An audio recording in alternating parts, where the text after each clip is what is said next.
ये रामू नाम के एक आदमी की कहानी है। रामू काम की तलाश में एक फार्म में पहुंचता है। यह एक सुअर फार्म है। यहाँ रामू को एक सुरक्षा गार्ड का काम मिल जाता है। रामू इस फार्म में केवल नाइट शिफ्ट में ही काम करता है।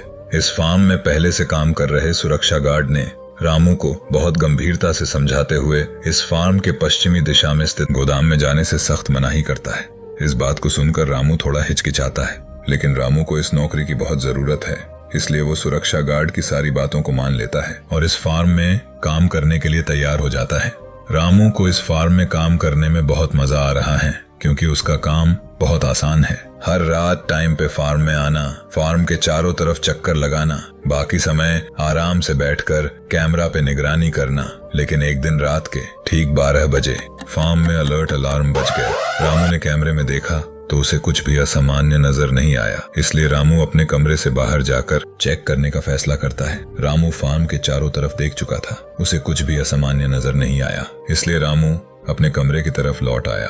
तभी रामू को ख्याल आया कि उसने इस फार्म के सभी जगहों को चेक कर लिया, सिवाय इस फार्म के पश्चिमी एरिया में स्थित गोदाम के। तभी रामू गोदाम की तरफ चेक करने के लिए जाना चाहता है, मगर रामू को सुरक्षा गार्ड ने खास करके उस गोदाम में जाने के लिए मना किया था। इसलिए रामू बहुत गहरी सोच में पड़ जाता है। उसे समझ नहीं आता कि वो उस गोदाम की तरफ जाए या न जाए।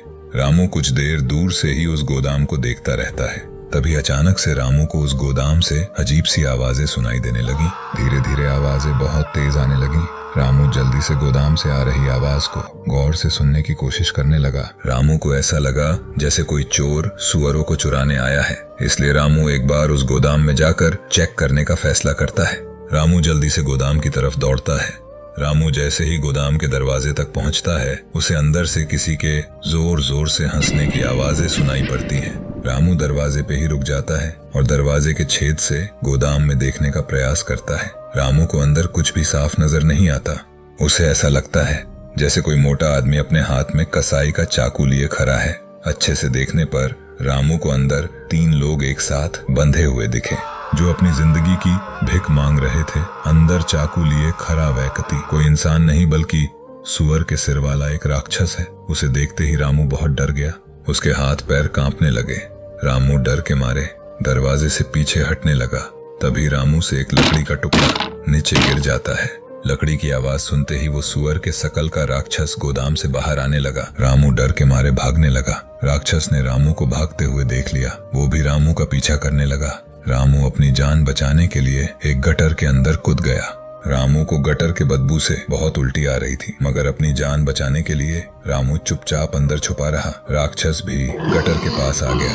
राक्षस ने रामू को गटर के अंदर जाते हुए देखा था, इसलिए वो बाहर रामू के निकलने का इंतजार करता है। रामू बहुत डरा हुआ था। उसे कुछ भी समझ नहीं आ रहा था कि ये सब क्या हो रहा है। राक्षस कुछ देर इंतजार करने के बाद वहां से चला जाता है। रामू कुछ देर इंतजार करने के बाद आहिस्ते से अपने सिर को बाहर निकालता है, इससे पहले कि वो गटर से पूरी तरह बाहर आ पाता। कि तभी वो सुअर के शकल वाला राक्षस वापस आ गया। रामू फिर से उसी गटर में छिप जाता है। राक्षस नीचे झुकता है और रामू को पकड़ने के लिए अपने हाथों को गटर के अंदर डालता है। रामू इस बार बहुत ज्यादा डर गया। डर के मारे चीखने लगा। सुअर के सिर वाला राक्षस बहुत मोटा है, इसलिए वो गटर के अंदर नहीं जा सकता। बस वो बाहर क्रोधित हो रहा था। तभी अचानक रामू को बाहर से गोलियों की आवाजें सुनाई पड़ती हैं। रामू को अब एहसास हो गया कि वह अब सुरक्षित है। रामू अब सावधानी से गटर से बाहर आता है। बाहर फार्म का वही बूढ़ा सुरक्षा गार्ड था। उसी ने राक्षस पे बंदूकें चलाई थी। उस गार्ड ने रामू पे भी बंदूकें तान दी। तभी वहां पे एक दूसरा गार्ड आ गया। उसी ने उस बूढ़े गार्ड को याद दिलाया कि रामू इसी फार्म का गार्ड है। तब जाकर वह शांत हुआ और अपनी बंदूकें नीचे रख दी। उसने रामू को समझाते हुए कहा कि तुम्हें इस गोदाम में नहीं आना चाहिए था। रामू ने पूछा, ये राक्षस यहाँ कैसे है? तभी उसने बताया कि कुछ साल पहले एक लंगड़ा आदमी इस फार्म में काम करता था। यहाँ पे काम कर रहे 2 अन्य व्यक्ति उसका बहुत मजाक बनाते थे, उसे मारते पिटते थे। एक रात अचानक से उन दोनों व्यक्तियों पे एक पागल सुअर ने हमला कर दिया। वे दोनों अपना जान बचाने के लिए मांस ग्राइंड करने वाले मशीन पे चढ़ गए। तभी उसका पैर फिसला और वो ग्राइंडर में गिर गया और उसकी बुरी तरीके से मौत हो गई। पुलिस को गोदाम में सिर्फ एक ही शव मिला था और एक टूटा हुआ पैर का टुकड़ा, और किसी को भी नहीं पता कि वो पागल सुअर और वो लंगड़ा आदमी कहाँ गायब हो गया। तभी से गोदाम को बंद कर दिया गया और यहाँ पे किसी को भी आने की इजाजत नहीं है। ये सारी कहानी सुनने के बाद रामू बहुत ज्यादा डर गया और उसने नौकरी छोड़ दी। कुछ टाइम बाद पता चला कि वो लंगड़ा आदमी इसी बूढ़े गार्ड का बेटा था। क्या पता वो सुअर के शकल का राक्षस